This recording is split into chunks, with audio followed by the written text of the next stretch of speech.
नहीं कर पाया तो अग्नि में प्रवेश कर जाऊंगा। ब्राह्मण वहां से शांत होकर के चला गया। ऐसे उसके 9 बालक मर चुके थे, पर जैसे ही 10वां बालक का जन्म होने वाला था, ब्राह्मण अर्जुन को बुलाने के लिए गया। अर्जुन अपनी प्रतिज्ञा के अनुसार आया और पूरी सूती का ग्रह को बाणों से ढक दिया है। कोई परिंदा भी उसमें पर नहीं मार सकता। बालक का सकुशल जन्म हो गया और जन्म लेते ही बालक रोने लगा तो ब्राह्मण प्रसन्न हो गया कि मेरा बालक बच गया है। परंतु जैसे ही बालक जन्म लेते ही रोया है कि तुरंत उस बालक के वह बालक से शरीर वहां से गायब हो गया। अब तो ब्राह्मण अर्जुन को गाली देने लगा, अरे अर्जुन, तूने तो कहा था कि तू मेरे बालकों की रक्षा करेगा। अर्जुन ने उस बालक को चारों ओर ढूंढा, पर कहीं भी वह बालक नहीं मिला। अंत में उसकी प्रतिज्ञा भंग हो गई। ये जान करके अर्जुन चिता बना करके उस अग्नि में प्रविष्ट होने वाला था कि उसी समय भगवान द्वारिकाधीश रथ पर बैठ करके आए। अग्नि में से अर्जुन को नीचे उतारा है और कहा, अर्जुन मेरी बात तो सुनो। अर्जुन ने कहा कि अरे कृष्ण, मेरी प्रतिज्ञा भंग हो गई है, अब मैं अपने प्राणों का त्याग करूंगा। परंतु भगवान अर्जुन को समझा बुझा करके रथ में बिठा करके लोकालोक पर्वतों के उस पार लेकर के गए। आगे गए तो एकदम अंधकार छाया हुआ था। भगवान ने अपने सुदर्शन चक्र को आगे आगे कर दिया है। सुदर्शन प्रकाश करते हुए जा रहे हैं और उसके पीछे पीछे भगवान अर्जुन को लेकर के गए। आगे गए तो वहां पर भूमा पुरुष विराजमान थे। भूमा पुरुष ने जैसे ही कृष्ण और अर्जुन को देखा तो स्वागत किया, आओ आओ कृष्ण अर्जुन, मैं कब से तुम्हारी प्रतीक्षा कर रहा था। तुम दोनों साक्षात नर और नारायण हो। मैंने ही तुम दोनों को बुलाने के लिए ब्राह्मणों के पुत्रों का हरण किया है। अब तुम्हारा कार्य पूर्ण हो चुका है, अब तुम अपने निज धाम को चले आओ। और भगवान ब्राह्मण बालकों को लेकर के आए, ब्राह्मण को उसके बालकों को लौटाया और अर्जुन की प्रतिज्ञा को प्रभु ने पूर्ण किया है। सुखदेव जी महाराज कहते हैं, परीक्षित, एक दिन भगवान ने श्री नारद जी महाराज को आदेश किया कि नारद जी, आप मेरे पिता महाराज वसुदेव जी के पास जाओ और उन्हें आत्मज्ञान का उपदेश करो। नारद जी महाराज वसुदेव जी के पास में आए। इधर श्री कृष्ण के जो बालक हैं, भगवान ने सोचा कि मैंने पृथ्वी का भार तो उतार दिया, परंतु सबसे बड़ा भार है मेरा खुद का यदुवंश परिवार, जिनकी संख्या है 56 करोड़। मन में प्रभु ने संकल्प किया और भगवान ने सप्त पिंडारक क्षेत्र में सप्त ऋषियों को बुलाया। श्री कृष्ण के जो बालक हैं, जब उन्हें पता चला कि सप्त पिंडारक क्षेत्र में संत आए हैं, तो इन संतों की परीक्षा लेने के लिए जाम्बवती नंदन सांब को साड़ी पहना करके और संतों के पास लेकर के गई और कहा, महाराज जी, ये नई नई बहू है, ये जानना चाहती है, गर्भवती है, कि इसके गर्भ से बालक का जन्म होगा अथवा बालिका का। संत ध्यान लगाने लगे पर समझ में नहीं आए। अरे महाराज जी, बताइए ना कि इसके पेट में क्या है, बालक है तो बालिका। आप तो त्रिकाल दृष्टा हैं, भूत भविष्य वर्तमान सबकी जानने वाले हो। पर संत खूब ध्यान लगाए पर समझ में ही नहीं आए। कुछ हो तो समझ में आए। बड़ी देर हो गई तो दुर्वासा जी महाराज कुछ दूरी पर बैठे थे। उन्होंने जब देखा कि इतनी देर हो गई, संत कुछ बोल नहीं रहे हैं, तो दुर्वासा जी ने कहा, बच्चों इधर आओ, मैं बताता हूं तुम्हें। और जैसे ही दुर्वासा जी महाराज के पास में गए, दुर्वासा जी ने ध्यान लगा करके देखा तो दुर्वासा जी सब समझ गए और क्रोध में भर गए दुर्वासा जी महाराज। और क्रोध में भर करके दुर्वासा जी ने श्राप दे दिया, अरे दुष्ट बालकों, तुम हमारी परीक्षा लेने के लिए आए हो, मैं तुम्हें बताता हूँ, तुम्हें श्राप देता हूँ कि इसके गर्भ से न बालक होगा न बालिका होगी, इसके गर्भ से एक लोहे का मूसल पैदा होगा जो तुम्हारे वंश का ही नाश कर देगा। इतना सुनते ही यदुवंशी बालक सब घबरा गए, रोते रोते सब श्री उग्रसेन जी महाराज के पास में गए। उग्रसेन जी महाराज ने उन लोगों को बहुत डांटा कि तुमने ऐसा क्यों किया, और यदि द्वारिकाधीश श्री कृष्ण को यह विदित हो गया तो वो तुम्हें कभी क्षमा नहीं करेंगे, तो अब इसका क्या किया जाए। तो उग्रसेन जी महाराज ने कहा कि तुम इस लोहे को, क्योंकि जाम्बती का पेट जब खोल करके देखा तो उसमें से लोहे का मूसल निकला। यदुवंशी बालकों ने सोचा कि हमने तो इसमें कुछ बांधा नहीं था, फिर ये मूसल कहाँ से आ गया, तो देख करके भयभीत हो गए। उग्रसेन जी ने कहा कि इसे पीस करके, जैसे हम कोई पत्तों को पीस कर चूरा बना देते हैं, ऐसे ही इसे पीस करके और समुद्र में फेंक दो। यदुवंशी बालकों ने उस मूसल को घिसना प्रारंभ किया और घिसते घिसते उसका चूरा बना दिया, और उस चूरे से जो शेष टुकड़ा बच गया था उस टुकड़े के सहित उस चूरन को समुद्र में फेंक दिया। समुद्र की तरंगों से वह चूरा समुद्र के किनारे पर आकर के लग गया और उससे बिल्कुल नुकीली एरका नाम की घास प्रकट हो गई, और जो टुकड़ा था उसे एक मछली ने निगल लिया। मछली को एक मछुआरे ने पकड़ लिया, और उस मछुआरे ने जब मछली का पेट चीरा तो उसमें से वो लोहे का टुकड़ा निकला। उसने बाण बनाने वाले को दे दिया, और बाण बनाने वाले बहेली ने उस लोहे के टुकड़े को अपने बाण की नोक पर लगा दिया। आज यदुवंशी बालकों को श्राप लग गया है, भगवान तो सब जानते हैं। नारद जी महाराज को बुलाकर के आदेश किया कि आप मेरे पिता महाराज को आत्मज्ञान का उपदेश करें। तो नारद जी महाराज द्वारिका में आए। वसुदेव जी महाराज ने आकर के उन्हें प्रणाम किया और कहा, महाराज मैं ये जानना चाहता हूँ कि हमारे लिए हमारा कर्तव्य क्या है। हमें ये मानव का शरीर मिला है, हमें इससे क्या करना चाहिए। तो नारद जी महाराज कहते हैं, वसुदेव जी जो प्रश्न आपने मुझसे किया है यही प्रश्न एक बार जनक जी महाराज के यहाँ नव योगेश्वर आए थे। जो ऋषभदेव जी महाराज के 100 पुत्र हुए थे उनमें से 9 पुत्र नव योगेश्वर हुए।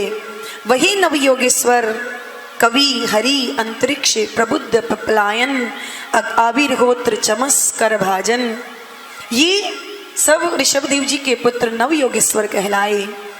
जनक जी के महाराज के यहाँ पर आए तो जनक जी महाराज ने प्रणाम करते हुए उनसे यही प्रश्न पूछा था कि दुर्लभो मानुषो देहो देहि नाम क्षण भंगुरे तत्रापि दुर्लभम मन्ने वैकुंठ प्रिय दर्शन है।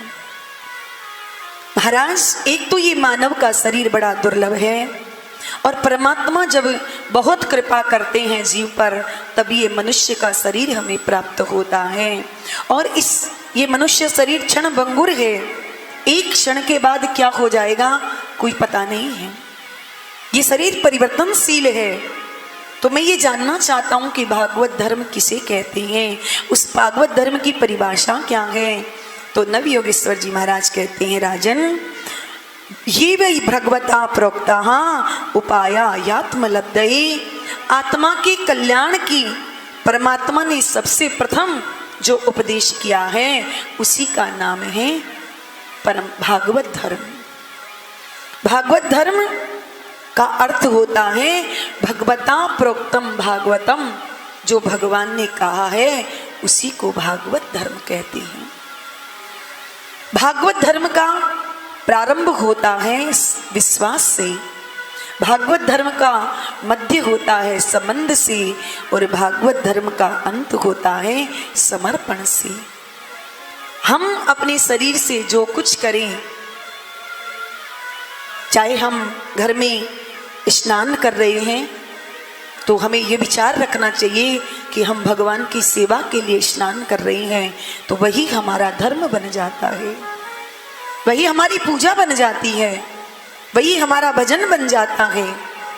कि इसी शरीर से हम यदि भगवान की घर में रोटी बना रहे हैं, भोजन बना रहे हैं, तो हमें मन में भाव रखना चाहिए कि हम भगवान के लिए भोग बना रहे हैं। वस्त्र लेकर के आते हैं तो ये सोचे कि हम भगवान के लिए लेकर के आ रहे हैं। घर में जितने भी बालक, वृद्ध या कोई भी हो, तो ये समझना चाहिए कि ये सब भगवान के परिकर हैं। यदि ऐसी बुद्धि रख करके हम मन में भाव रखेंगे तो यही हमारा समर्पण है भगवान के प्रति। यत् करोसि यदस्नासि यज्जुहोसि ददासि यत् मय्यर्पित मनो बुद्धिर ययात्मा संप्रसीदति।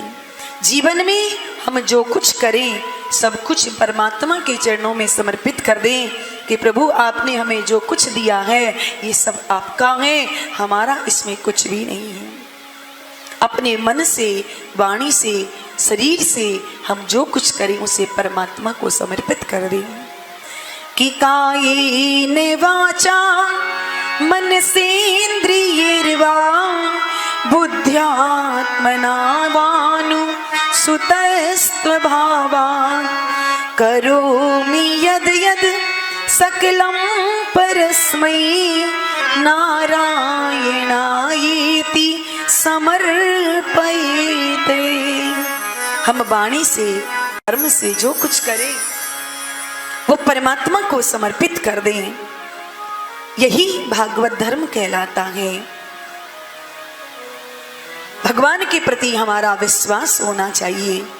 यदि विश्वास है तो परमात्मा सर्वत्र है, और विश्वास नहीं है तो मंदिर की मूर्ति में भी भगवान नहीं है। प्रेम से भगवान के नाम का गान करो, भगवान के चरणों में प्रणाम करो। हर प्रकार से भगवान के नाम का हमें स्मरण करना चाहिए, क्योंकि भाई को भाई अनख आलस हूँ, नाम जपत मंगल दिसि दस हूँ। भगवान का नाम हर काल में हमारा कल्याण कर देता है। भगवान के नाम को हम चाहे कैसे भी गाएं। सुखदेव जी महाराज कहते हैं, परीक्षित, भगवान को जब पता लगा कि यदुवंशियों को श्राप लग गया है तो भगवान भी प्रभास क्षेत्र में चले आए अपनी लीला को संवरण करने के लिए। पर जब उद्धव जी महाराज को पता चला तो उद्धव जी प्रभु के पास में आए और कहा, प्रभु आगे कलयुग आने वाला है, कलयुग में लोगों की प्रवृत्ति बड़ी विचित्र होगी, आगे मुझे कैसे रहना होगा। तो भगवान कहते हैं, उद्धव, प्रभु करने के लिए यहाँ पर रहना होगा। तो महाराज मैं कैसे रहूंगा? तो भगवान ने कहा कि सन्यास ग्रहण करके रहो, सन्यासी बन करके रहो। तो उद्धव जी महाराज ने पूछा, महाराज सन्यास का लक्षण कैसा है, सन्यासी कैसे रहते हैं? तो सुखदेव जी श्री कृष्ण कहते हैं, उद्धव, यही प्रश्न एक बार हमारे पूर्वज यदु महाराज हुए, उन्होंने श्री दत्तात्रेय जी महाराज से किया था।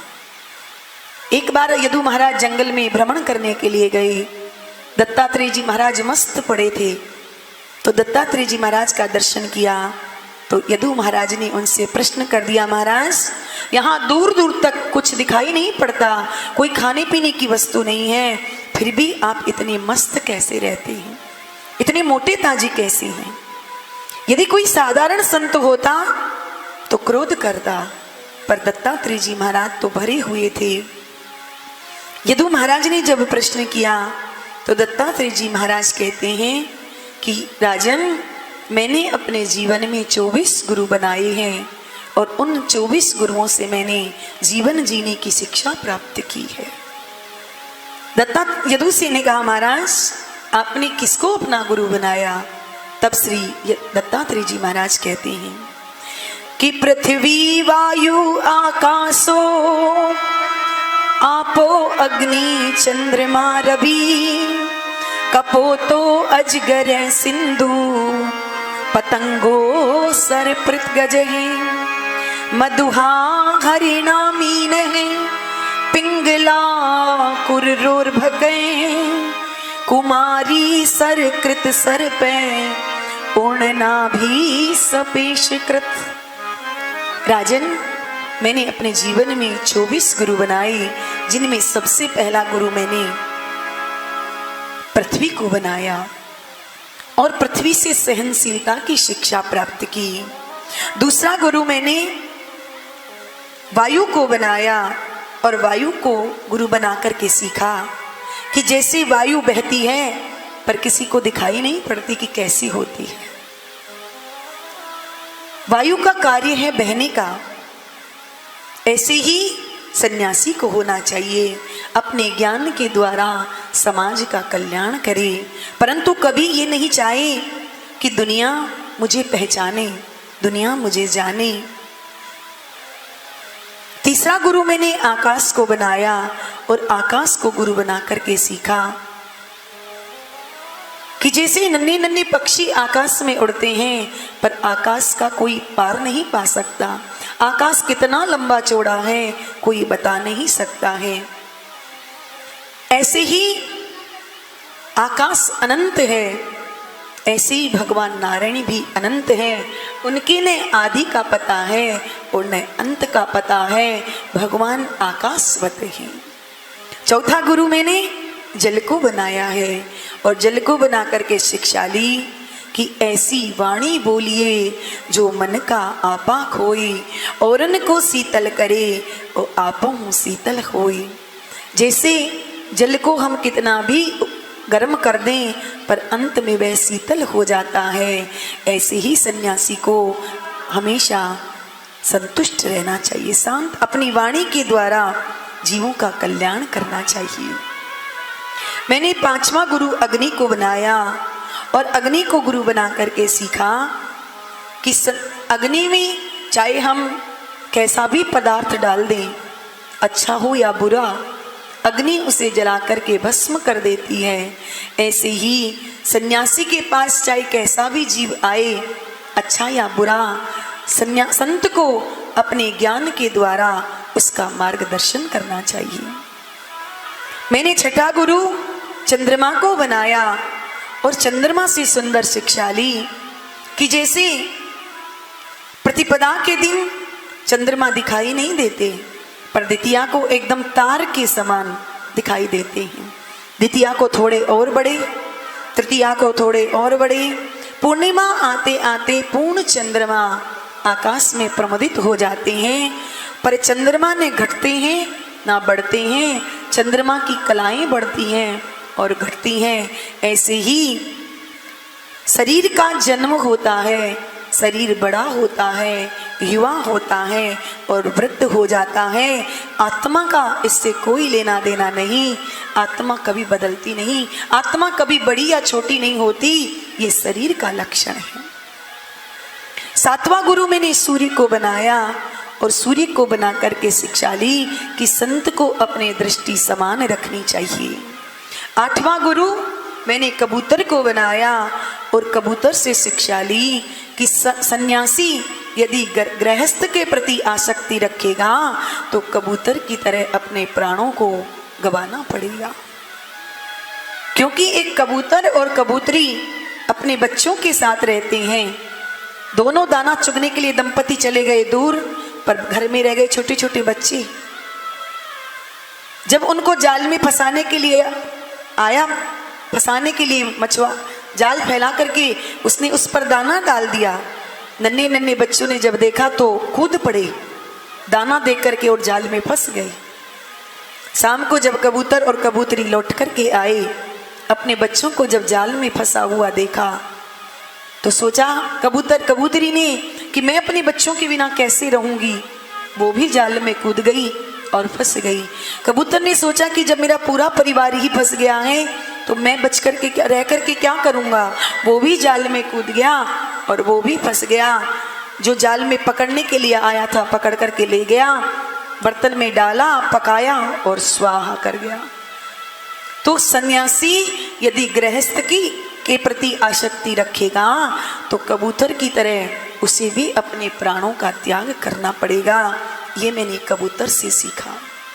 8वां गुरु मैंने अजगर को बनाया और अजगर को गुरु बना करके सीखा कि अजगर करे न चाकरी, पंछी करे न काम, दास मलूका कह गए सबके दाता राम। अजगर का अर्थ क्या होता है? अज माने बकरा, अजगर जो सर्प होता है वो नित्य प्रति भोजन नहीं करता, पर एक बार एक श्वास खींचता है और उस श्वास में अजमानी बकरा भी खिंच करके चला आया तो एक साथ उसको गटक जाता है और एक बार ही इतना खा लेता है कि कई महीनों तक मस्त पड़ा रहता है। कुछ मिले तो ठीक, ना मिले तो ठीक। ऐसे ही सन्यासी को होना चाहिए, कभी किसी की स्पृहा नहीं रखे। मिल जाए खाने को तो पेट भर के खा ले चकाचक, और नहीं मिले तो अपना मस्ती में पड़ा रहे। अजगर की तरह होना चाहिए।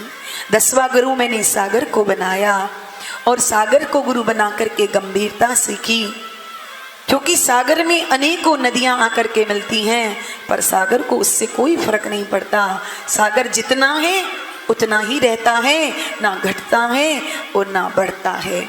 ऐसे ही संत को अपने ज्ञान के द्वारा समाज का कल्याण करना चाहिए, जीवन में कभी परिवर्तन नहीं लाना चाहिए। 11वां गुरु मैंने पतंगा को बनाया और पतंगा को गुरु बना करके सीखा कि पतंगा अग्नि के पास मंडराने लगता है पर जल करके समाप्त हो जाता है। ऐसे ही संत को स्त्री से दूर रहना चाहिए। 12वां गुरु मैंने भौरे को बनाया और भौरे को गुरु बना के सीखा कि हम जिसकी आराधना करेंगे वैसा ही स्वरूप हमारा हो जाएगा। भौरा एक साधारण से कीड़े को पकड़ करके लाता है और दीवार पर उसे बंद कर देता है और 2400 घंटे उसके बाहर मंडराता रहता है। साधारण सा कीड़ा दिन रात उस भौरे का चिंतन करता रहता है, उससे भय मानता रहता है और एक दिन वह साधारण सा कीड़ा स्वयं भौरा बन जाता है। ऐसे ही साधक जिस किसी का भी चिंतन करेगा उसका स्वरूप वैसा ही हो जाएगा। यदि भगवान का चिंतन करेगा तो उसका स्वरूप वैसा होगा, और यदि भूत प्रेतों का चिंतन करेगा तो उसका स्वभाव भूत प्रेतों जैसा ही बन जाएगा। ये मैंने भौरे को से सीखा। और 13वां गुरु मैंने मधुमक्खी को बनाया और मधुमक्खी को गुरु बना करके मैंने यही शिक्षा ली कि सन्यासी को कभी भी संग्रह नहीं करना चाहिए। मधुमक्खी कितना रस इकट्ठा करके लाती है, ना तो स्वयं खाती है और ना किसी को देती है, पर जो मधुआ होता है वो आकर के अग्नि जला करके धुआं कर देता है, तमाम मक्खियां मर जाती हैं, उड़ जाती हैं और मधुआ पूरे शहद को निकाल करके ले जाता है। मधुमक्खियों को क्या मिला? ऐसे ही सन्यासी यदि धन का संग्रह करेगा तो कोई भी उसके हाथ पांव तोड़ करके उसे मार करके चला जाएगा। इसलिए सन्यासी को संग्रह नहीं करना चाहिए। उसे यदि कोई दे भी देता है तो ले ले, पर समय आए तो उसे बांट देना चाहिए। 14वां गुरु मैंने हिरण को बनाया और हिरण को बना करके शिक्षा ली कि सन्यासी को कभी भी ग्राम्य संगीत नहीं सुनना चाहिए। 15वां गुरु मैंने मछली को बनाया और मछली को गुरु बना करके सीखा कि संत को हमेशा अपनी इंद्रियों पर संयम रखना चाहिए। मछली को पकड़ने के लिए मछुआरा आता है तो साथ में एक बंसी लेकर के आता है, वो ऐसे मुड़ी हुई होती है, उस पे खाने की वस्तु लगा देता है और जैसे ही पानी में फेंकता है मछली उसे खाने के लिए दौड़ती है और फंस जाती है। ऐसे ही सन्यासी को अपनी रसनेंद्रिय पर नियंत्रण रखना चाहिए, इधर उधर के पदार्थ नहीं खाने चाहिए। ये मैंने मछली से सीखा। 16वां गुरु मैंने एक वेश्या को बनाया। यदु महाराज ने कहा कि आपने वेश्या को गुरु बना करके क्या सीखा? तो श्री दत्तात्रेय जी महाराज कहते हैं कि जनकपुर में एक पिंगला नाम की वेश्या थी। प्रातःकाल 4 बजे उठती, सुंदर श्रृंगार करके अपनी अटारी पर बैठ जाती। लोग उस पर मुग्ध होकर के उसे बहुत सा धन दे करके चले जाते। पर एक दिन प्रातःकाल से सायंकाल हो गया, सायंकाल से रात्रि हो गई, पर आज कोई नहीं आया। तो उस पिंगला के मन में वैराग्य हो गया कि संसार के लोगों के लिए मैं 24 घंटे प्रतीक्षा करती रही। यदि इतनी प्रतीक्षा मैंने अपने प्रभु की होती तो मेरा कल्याण हो गया होता। एक तोते को राम नाम रटाते हुए पिंगला कहती है, सीताराम सीताराम सीताराम कहिए, जाहि विधि राखे राम ताहि विधि रही। सीताराम सीताराम कहिए, जाहि विधि राखे राम ताहि विधि रही। सीताराम सीताराम सीताराम कहिए, जाहि विधि राखे राम ताहि विधि रही। सीताराम सीताराम सीताराम कहिए, जाहि विधि राखे राम ताहि विधि रही। मुख में हो राम नाम, राम सेवा हाथ में। मुख में हो राम नाम, राम सेवा हाथ में। तू अकेला नहीं प्यारे, राम तेरे साथ में। तू अकेला नहीं प्यारे, राम तेरे साथ में। विधि का विधान जान, हानि लाभ सही। जाहि विधि राखे राम ताहि विधि रही। विधि का विधान जान, हानि लाभ सही। जाहि विधि राखे राम ताहि विधि रही। सीताराम सीताराम सीताराम कहिए, जाहि विधि राखे राम ताहि विधि रही।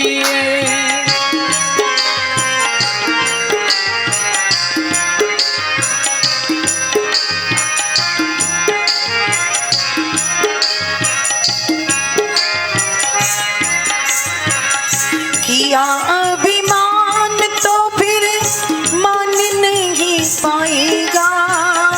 किया अभिमान तो फिर मान नहीं पाएगा। होगा प्यार वही जो श्री राम जी को भाएगा। होगा प्यारे वाली जो श्री राम जी को भाएगा। भले आशा त्याग सुबह काम करते रहिए। जाहि विधि राखे राम ताहि विधि रही।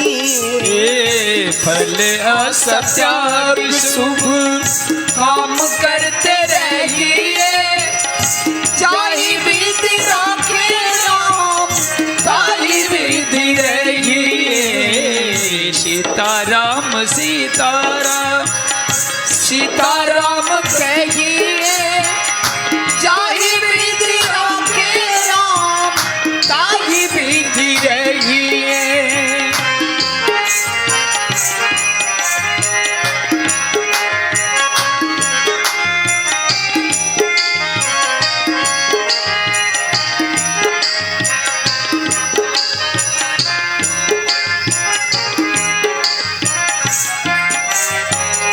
जिंदगी की डोर सौंपे हाथ दीनानाथ के।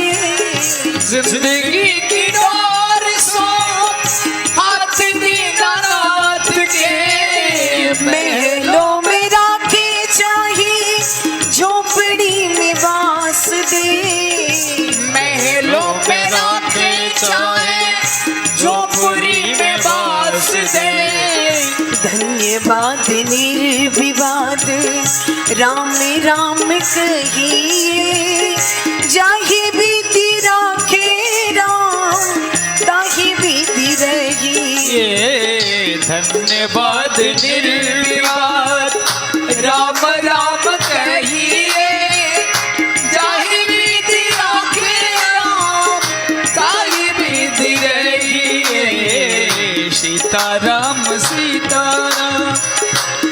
सीताराम कहिए जाहि विधि राखे राम ताहि विधि रहिए।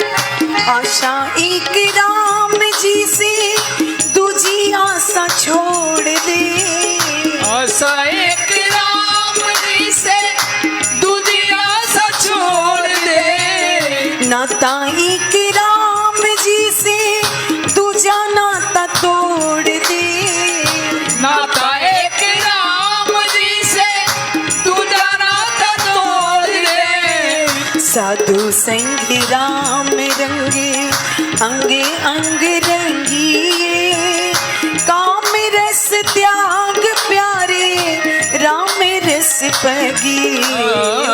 साधु संग राम रंग अंग अंग रंगिए, जाहि विधि राखे राम ताहि रस पगिए। सीताराम सीताराम सीताराम कहिए जाहि विधि राखे राम ताहि विधि रहिए। सीताराम सीताराम सीताराम कहिए जाहि विधि राखे राम ताहि विधि रहिए। पिंगला ने सोचा कि आशा करनी है तो राम जी से करो, दूसरे से क्या करने। और पिंगला ने तोते को राम नाम रटाते हुए भगवान का परम पद प्राप्त किया। 17वां गुरु मैंने कुरर पक्षी को बनाया और उससे त्याग की शिक्षा ली। 18वां गुरु मैंने एक बालक को बनाया। यदु महाराज ने पूछा, महाराज बालक से क्या शिक्षा ली? तब दत्तात्रेय जी महाराज कहते हैं, राजन जैसे बालक कोई उपद्रव करता है तो माँ उसे थप्पड़ लगा देती है, बालक रोने लग जाता है, और जहाँ उसके हाथ में लड्डू दिया कि मुस्कुराने लगता है। ऐसे ही सन्यासी को होना चाहिए, सुख और दुख दोनों में बराबर रहना चाहिए। जैसे बालक को मारा तो रोने लग गया और मिठाई दी तो हंसने लग गया, उसे किसी बात से कोई फर्क नहीं पड़ा, थोड़ी देर में वैसा कि वैसा। ऐसे ही सन्यासी को होना चाहिए, कोई माला पहना दे तो प्रसन्न ना हो और कोई धक्का दे करके निकाल दे तो मन में दुख नहीं मानना चाहिए।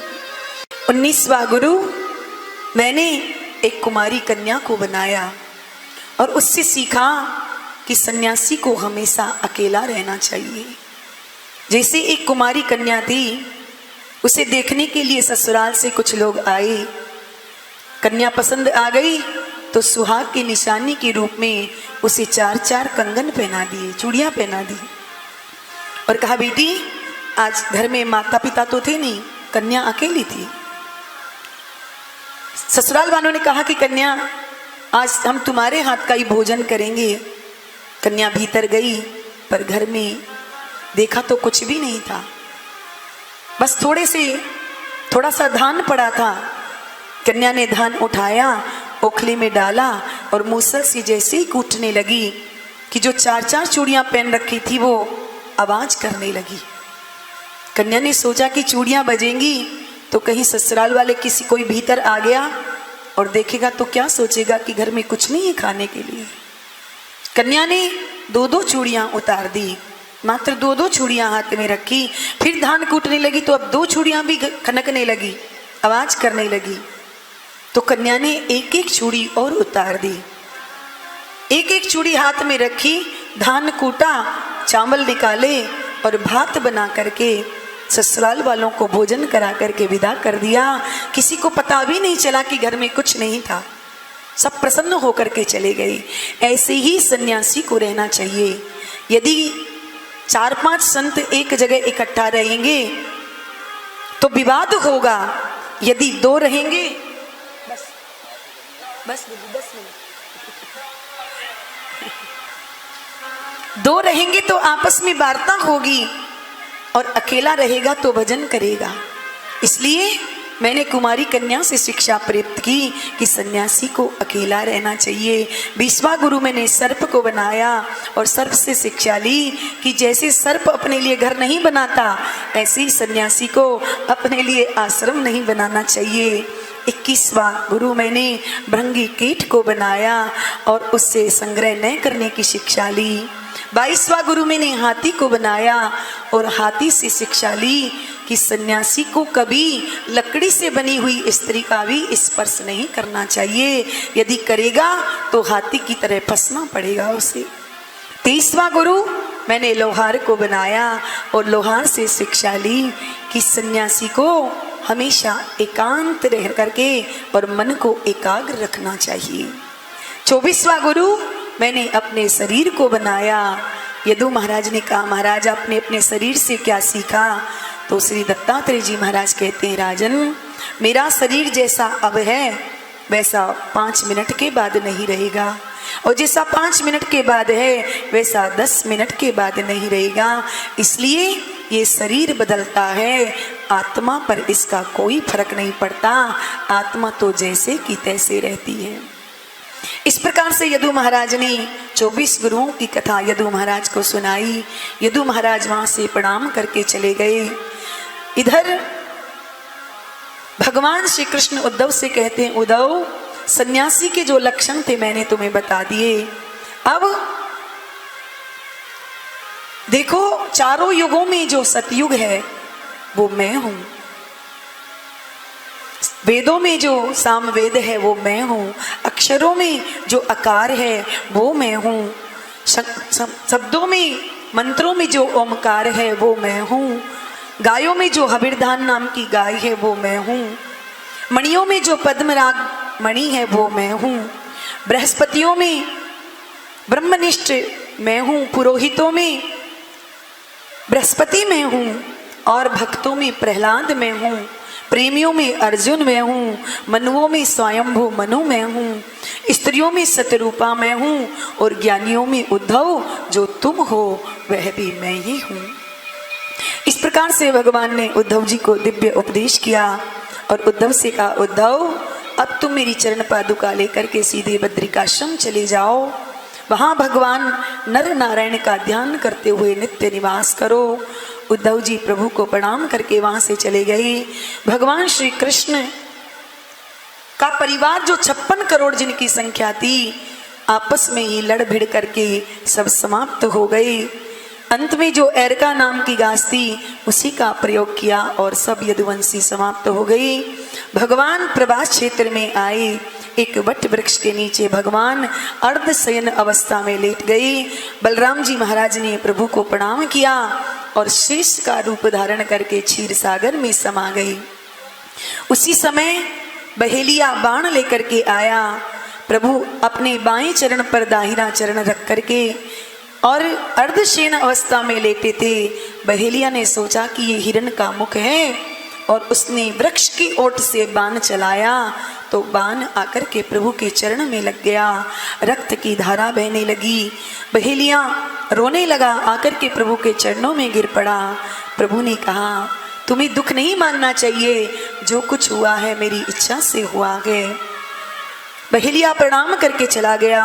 भगवान ने दारुक नाम के सारथी को बुलाया और उससे कहा कि मेरे इस धराधाम को छोड़ते ही द्वारिका समुद्र में समा जाएगी। जो यदुवंशी 2-4 द्वारिका में बचे हैं उन्हें लेकर के तुम श्री धाम वृंदावन चले जाओ।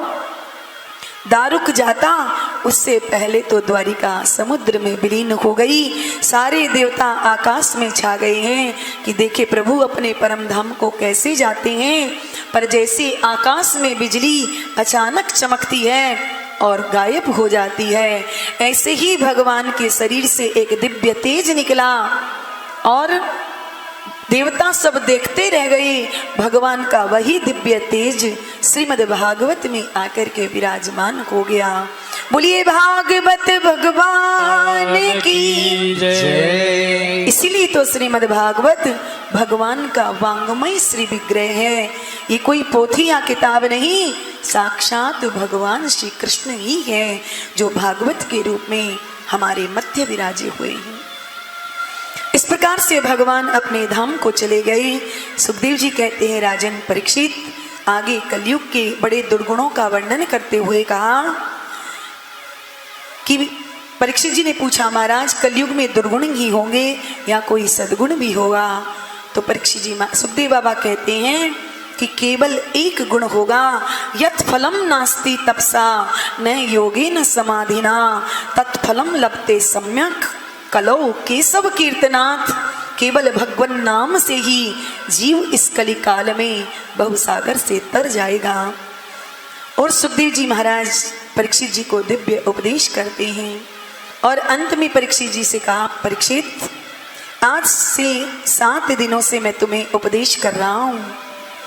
तुमने अनेकों प्रश्न मुझसे किए, मैंने तुम्हारे हर प्रश्न का उत्तर दिया।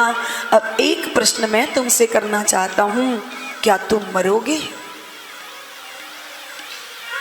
परीक्षित जी महाराज ने कहा, गुरुदेव, जब मेरा जन्म ही नहीं हुआ तो मेरी मृत्यु कैसे हो सकती है? शरीर जन्म लेता है और शरीर की ही मृत्यु होती है।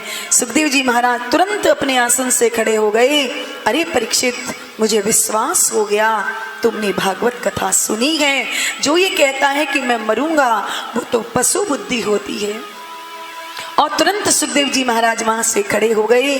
परीक्षित जी ने सुखदेव जी भगवान का पूजन किया और सुखदेव बाबा वहां से देखते देखते ही अंतर ध्यान हो गए हैं।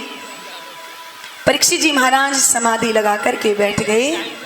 उसी समय तक्षक सर्प आया, लेकिन परीक्षित जी का शरीर तो, आत्मा तो कब की परमात्मा में विलीन हो चुकी थी, उनका शरीर मात्र वहां रखा था।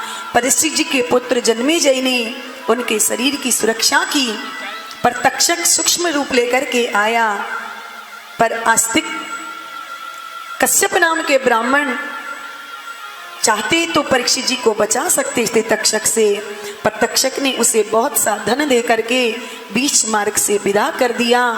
और जहां परीक्षित जी का शरीर रखा था, सूक्ष्म रूप लेकर के दक्षक आया और परीक्षित जी के शरीर का दंश किया, तो उनका शरीर जल करके भस्म हो गया। उनके पुत्र जन्मेजय ने जब देखा तो उन्होंने सर्प यज्ञ किया, क्रोध में भर गए और सर्पों को मंत्रों के द्वारा बुला बुला करके अग्नि में हवन करने लगे। जब तक्षक भय के मारे इंद्र के सिंहासन से जाकर के लिपट गया, पर मंत्रों से जब उसका आह्वान किया तो इंद्र के सिंहासन सहित तक्षक वहां पर आ गया। पर जैसे ही स्वाहा करने वाले थे, उसी समय आस्तिक मुनि ने आकर के रोक दिया कि राजन, ये क्या कर रहे हो? एक सर्प के कारण तुम हजारों निरपराध सर्पों का वध कर रहे हो, ये अच्छी बात नहीं है। तुरंत उस यज्ञ को बंद कर दिया गया। सुखदेव जी महाराज कहते हैं, परीक्षित, मार्कंडेय मुनि को भगवान ने दिव्य मार्कंडेय महाप्रलय का दर्शन कराया और मार्कंडेय पुराण का दिव्य उपदेश किया है। भागवत के दक्ष लक्षणों का वर्णन किया है। सर्ग विसर्ग स्थान पोषण होती, मनवंतरु कथा, ईशानु कथा, निरोध, मुक्ति और आश्रय, इन 10 लक्षणों का वर्णन करने के बाद फिर भागवत जी का चिट्ठा वर्णन किया है।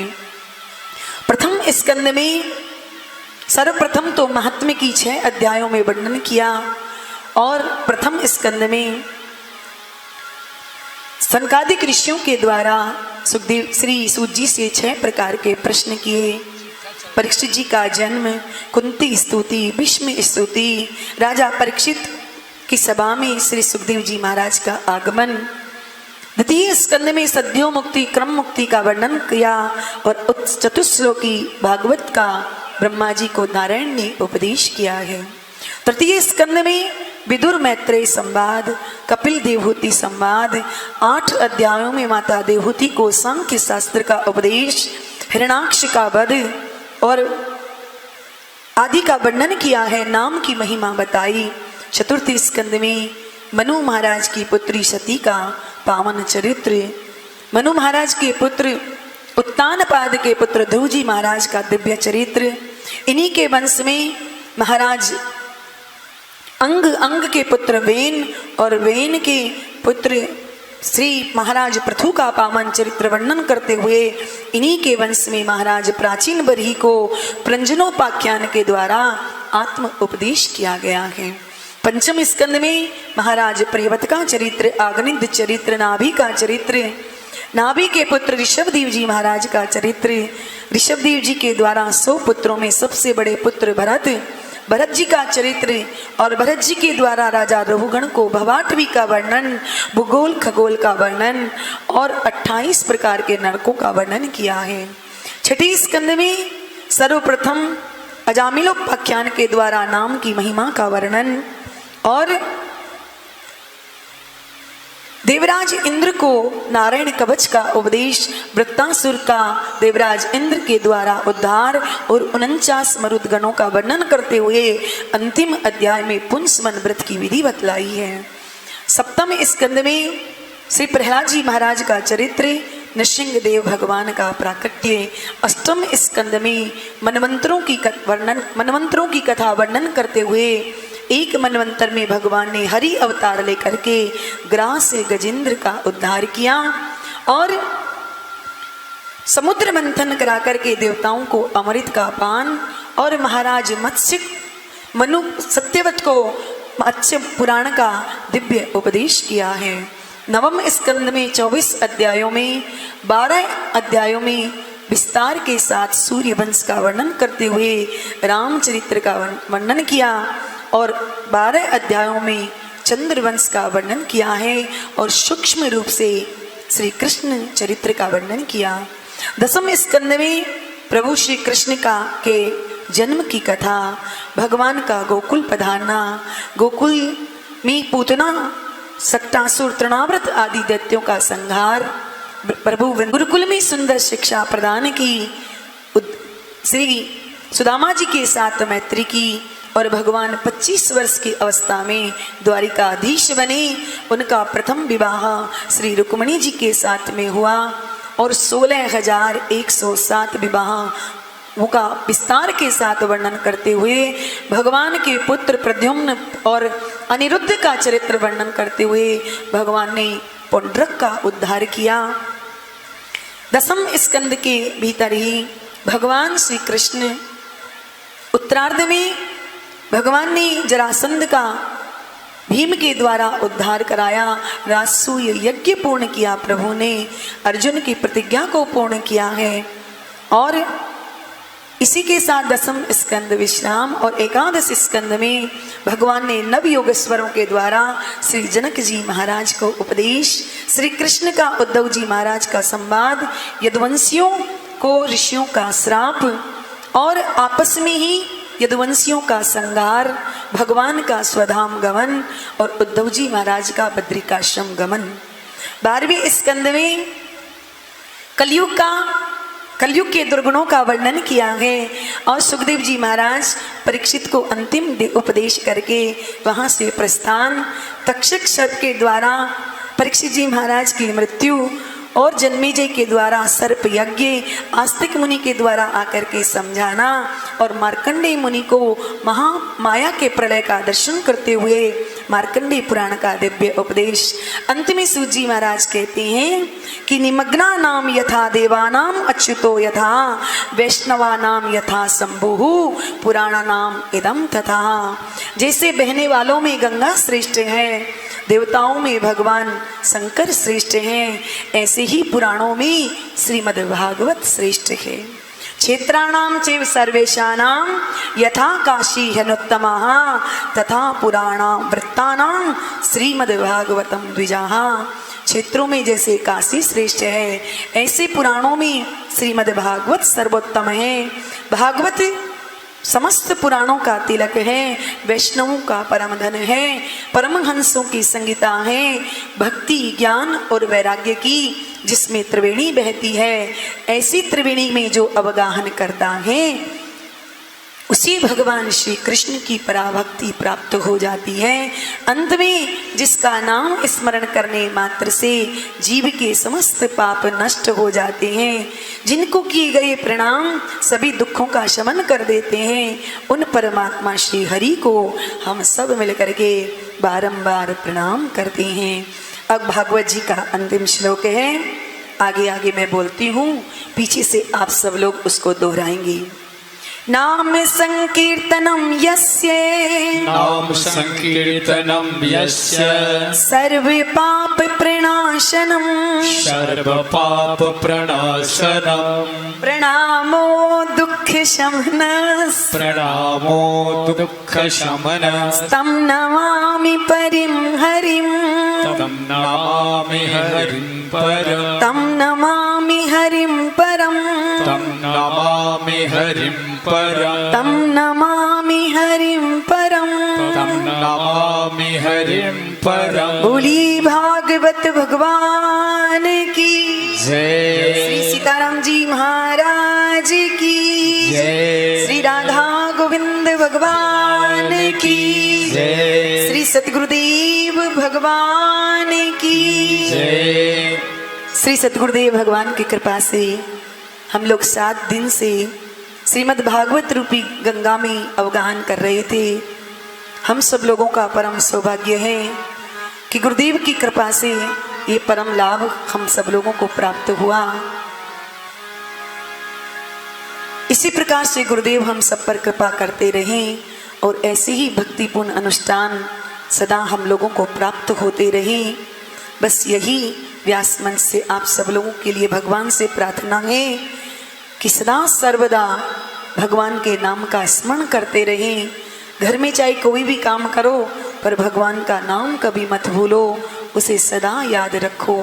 बस इतना ही कहते हुए अपनी वाणी को विराम और गुरुदेव भगवान के चरणों में और श्री ठाकुर जी के चरणों में बार बार वंदन करते हुए अपनी वाणी को विराम देते हैं। कृष्ण गोविंद गोविंद गाते चलो, कृष्ण गोविंद गोविंद गाते चलो, कृष्ण गोविंद गोविंद गाते चलो, कृष्ण गोविंद गोविंद गाते चलो। मन को विषयों से हरदम हटाते चलो, मन को विषयों से हरदम हटाते चलो, कृष्ण गोविंद गोविंद गाते चलो।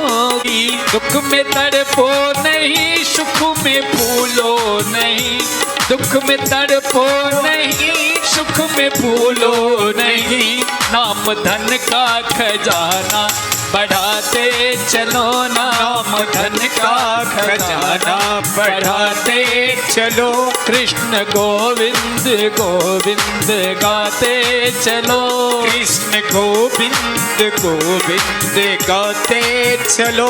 मन को विषयों से हरदम हटाते चलो, मन को विषयों से हरदम हटाते चलो।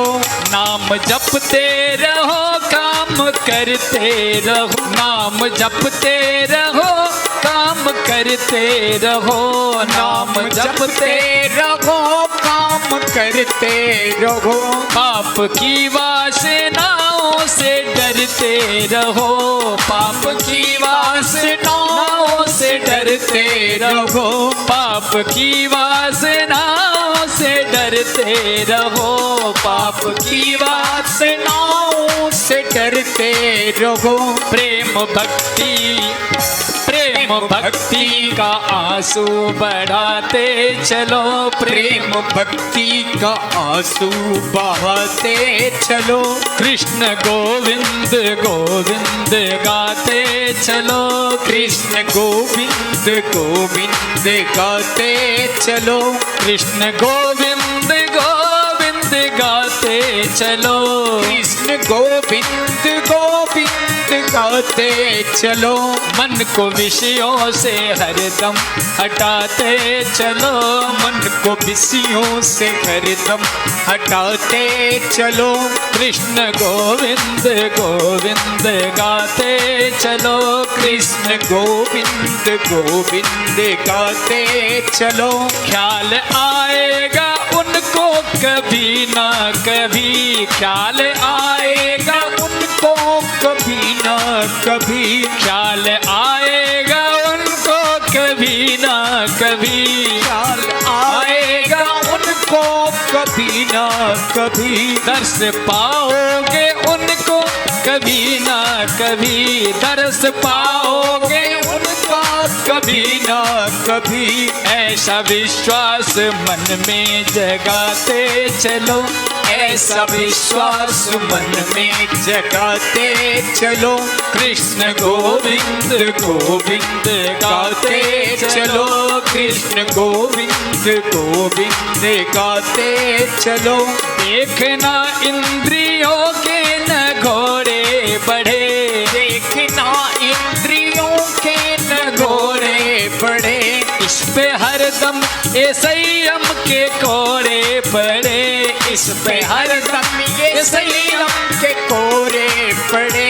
नाम धन का खजाना बढ़ाते चलो, नाम धन का खजाना बढ़ाते चलो।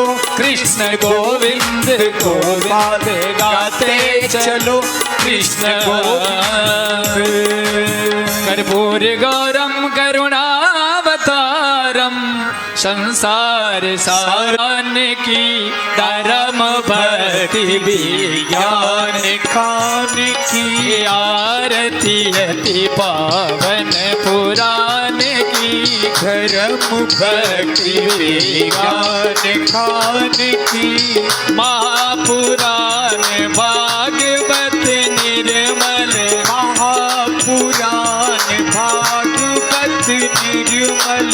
सुख मुख विगलित निगम कल्प फल, सुख मुख विगलित निगम कल्प फल। परमानंद सुधार सुमें कल, लीला रति रस रस निगान की।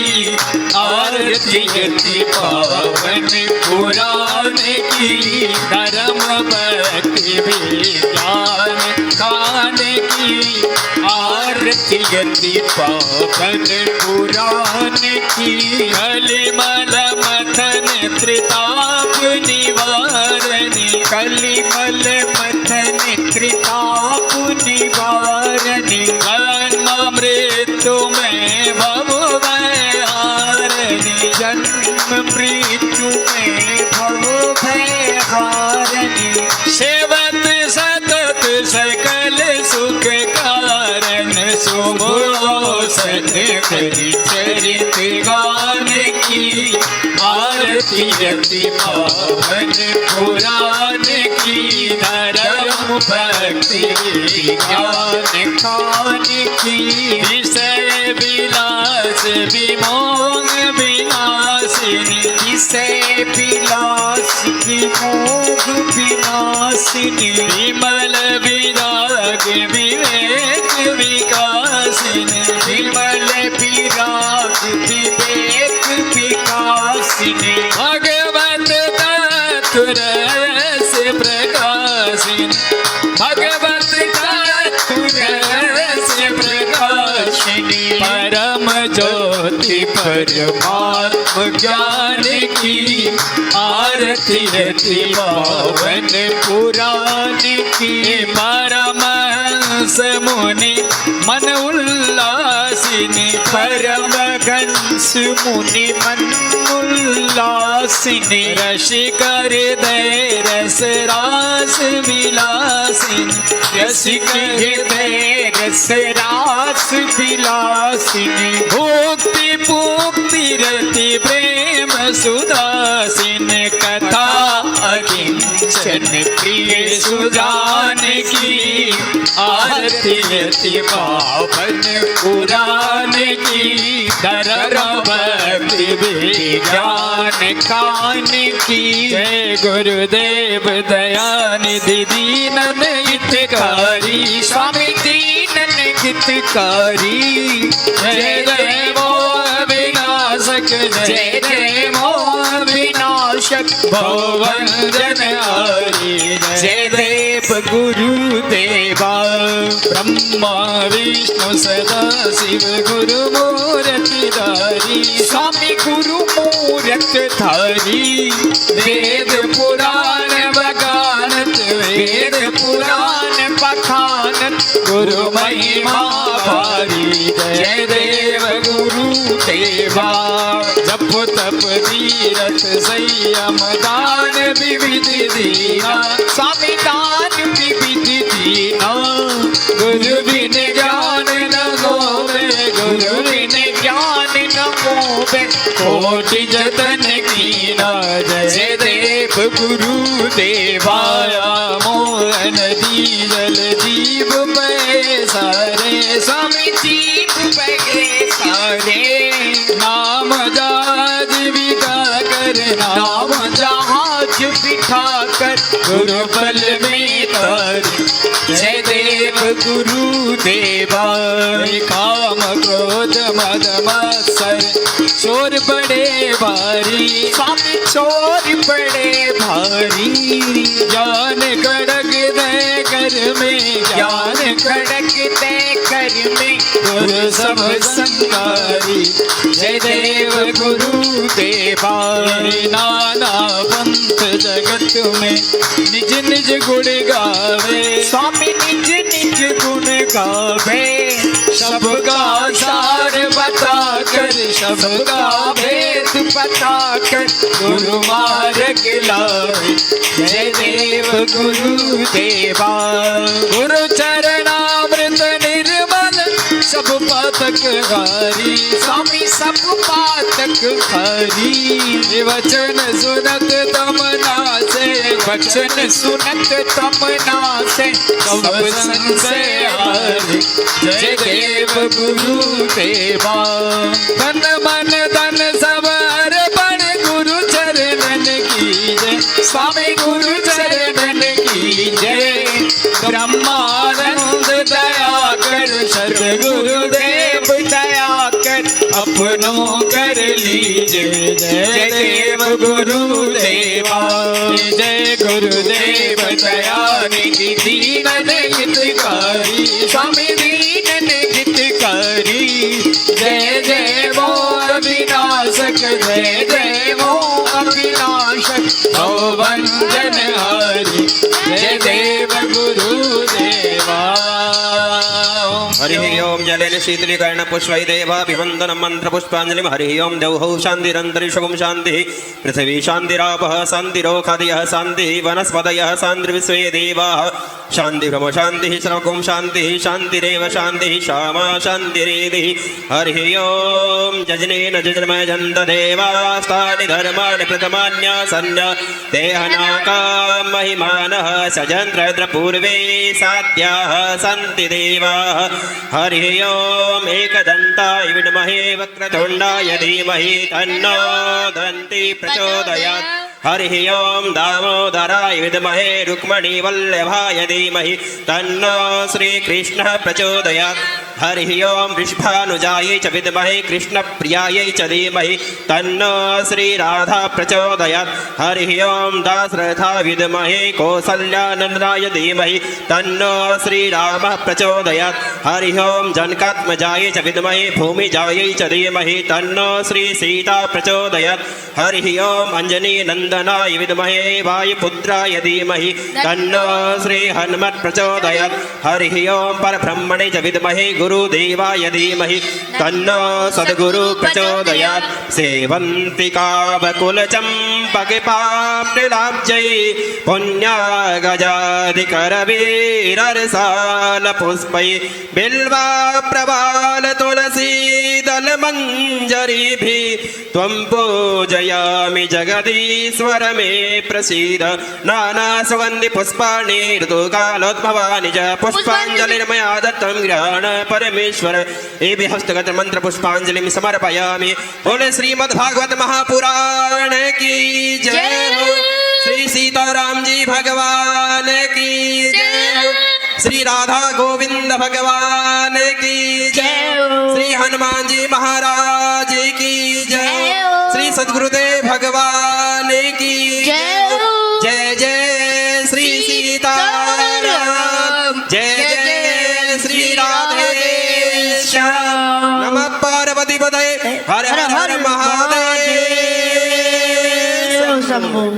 दुख में तड़पो नहीं सुख में भूलो नहीं, दुख में तड़पो नहीं सुख में भूलो नहीं, नाम धन का खजाना बढ़ाते चलो, नाम धन का खजाना बढ़ाते चलो, कृष्ण गोविंद गोविंद गाते चलो, नाव से डरते रहो, पाप की वासनाओं से डरते रहो, प्रेम